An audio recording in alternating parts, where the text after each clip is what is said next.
नेवासा तालुक्यात यंदाच्या वर्षी निसर्गानं अवकाळी कृपा दाखवल्यानं जिरायती भागात आणि बागायती भागात पाण्यानं वंचित झाल्याचं चित्र तसेच दुष्काळ दिसत आहे। जनावरांच्या चाऱ्याचा प्रश्न आणि मनुष्यांचा जीवनाचा प्रश्नही तयार झालाय। आज नेवासा तालुक्याचे तहसीलदार हेमा बडे यांनी नेवासा तालुक्यामध्ये रस्तापूर गावातील ग्रामपंचायत पाणी पुरवठा करण्याच्या विहिरीची पाहणी करून ते पिण्यास योग्य आहे की नाही याची शहानिशा केली। या विहिरीच्या पाण्याचा उपयोग पिण्यासाठी योग्य नसल्याचा असं म्हणून ते फक्त क्षारयुक्त असल्याचं ग्रामस्थांनी तहसीलदार हेमा बडे यांना सांगितलं। यावर तहसीलदार हेमा बडे यांनी पिण्यासाठी योग्य असल्याचं वक्तव्य केलं। गावातील महिलांनी हंडा मोर्चा काढला। रस्तापूर गावामध्ये तहसीलदार यांच्या गाडीला पाणी प्रश्नासाठी घेराव घातला। जर हा पाणी प्रश्न सुटला नाही तर यापुढे तीव्र स्वरूपाचं आंदोलन करण्याचा इशारा सरपंच उज्ज्वला सावंत, उपसरपंच जनार्दन भाकरे, मुळा बाजार चेअरमन अरुण सावंत, चंद्रकांत तांबाडे, किरण भाकड आणि गावातील महिलांनी दिला। नेवासा तालुक्याच्या तहसीलदार मॅडम हेमलता बडे आणि बीडीओ साहेब मुंडे साहेब आताच येऊन गेलेत, परंतु ते आम्हाला आता बोललेत का आम्ही टँकरसाठी अत्यंत भयानक अशी परिस्थिती रस्तापूर येथील ग्रामस्थांची झालेली पिण्याच्या पाण्याच्या बाबतीत।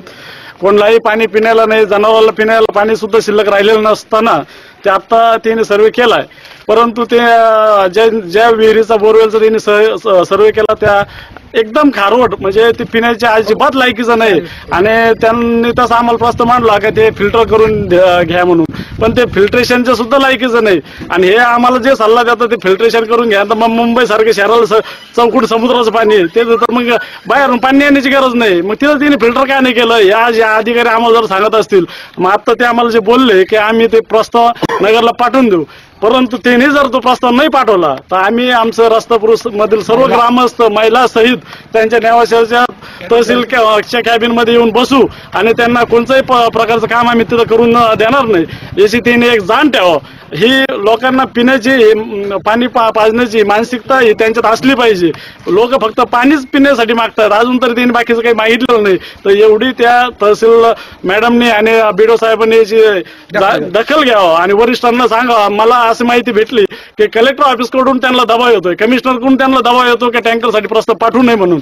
ही अत्यंत म्हणजे लाजिरवाणी गोष्ट आहे की वरच्या अधिकाऱ्यांनी सुद्धा एक अशा पद्धतीचा दबाव त्यांच्यावर आणला नाही पाहिजे। आता मुळा धरणाचं पाणी आम्हाला जर ऑगस्ट मध्ये जर आलं असतं त्याच्यासाठी आमच्या शंकरराव पाटील गडाख हे तुरुंगात गेले, याची सुद्धा दखल या शासनाने घेतली नाही। म्हणजे ही फार मोठी एक आमच्या नेवासा तालुक्याची एक शर्मेची अन्यायाची बाब आहे, शर्मेची बाब आहे। काय एक माणूस आतमध्ये जातोय पाण्यासाठी तरी काय पाणी सोडलं नाही। वास्तविक आमच्या परिसरात हा सर्व आता उद्ध्वस्त झालेला आहे। सर्व जे पिकं आहेत हे सगळे वाळून गेलेले आहेत।